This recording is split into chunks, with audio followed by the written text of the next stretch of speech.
शिंदे फडणवीस सरकार सुरळीत चालू होतं, नंतर बॉम्ब फुटला राजकीय आणि अजित पवार यांनी काकांना धक्का देत राजभवन गाठलं आणि महाराष्ट्राचे 5व्यांदा मुख्यमंत्री झाले. मात्र त्यानंतर काय घडलं तर त्यानंतर महाराष्ट्रामध्ये ट्रिपल इंजिन सरकार आलं. राष्ट्रवादी काँग्रेस पार्टी, अजित पवार गट, शिंदे गट, शिवसेना आणि भाजपचं सरकार जे ते आता सुरळीत चालू आहे आणि 2024च्या विधानसभेपर्यंत राहणार आहे असंच दिसतंय. मात्र आता काही महिन्यांवर येऊन लोकसभा टेपलेल्या आहेत. सुप्रिया सुळे बारामतीमधून पडणार.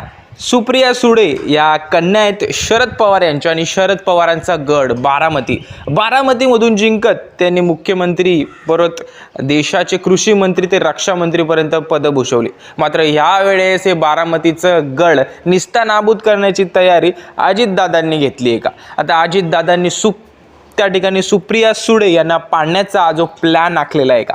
बारामतीमध्ये सुमित्रा पवार हे त्यांच्या घरामधून एक मेंबर लोकसभेला उभे राहणार आहेत.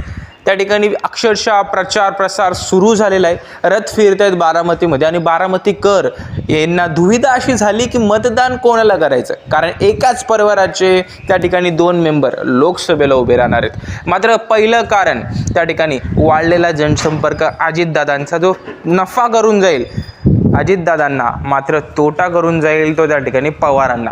कारण वाढलेला जनसंपर्क हा त्यांनी पवारांकडूनच शिकलाय, पण तो आता त्यांनी एवढा मोठा केलाय की शरद पवारांना नेमण्यात ते त्या ठिकाणी यशस्वी ठरतील का? दुसरं कारण म्हणजे त्या जवळचे आमदार पडळकर, अगदी पवार विरोधी आमदार, त्याचबरोबर स्वतः अजित पवार जे ते बारामतीचे आमदार होतात, त्याबरोबर दौंडचा काही पट्टा, त्याचबरोबर पुण्यातला काही पट्टा, असे बरेच पट्टे मिक्स केले तर त्या ठिकाणी मोठ्यात मोठं संख्याबळ जे आमदारांचं आपण बघितलं तर ते महायुतीचं आहे आणि त्यामुळे कुठेतरी फटका बसू शकतो का त्या ठिकाणी सुप्रिया सुळे यांना? आणि सुप्रिया सुळे जर आपण बघितलं तर एक मोठा चेहरा लोकसभेमध्ये आपण बघूयात. त्या ठिकाणी लोकसभेला मला लढायचंच आहे आणि लढाई तर मला लढायचीच आहे, मात्र तो घरातला मेंबर असू दे किंवा बाहेरचा, जिंकून तर मीच येणार असं ठामपणे त्यांनी सांगितलं. मात्र अजित पवारांनी सुद्धा त्या ठिकाणी रणमैदान खेचून आणण्याचा प्रयत्न सुरुवात केलेली आहे आणि आता ह्या चढाओढीमध्ये या राष्ट्रवादी काँग्रेस पार्टीच्या लढाईमध्ये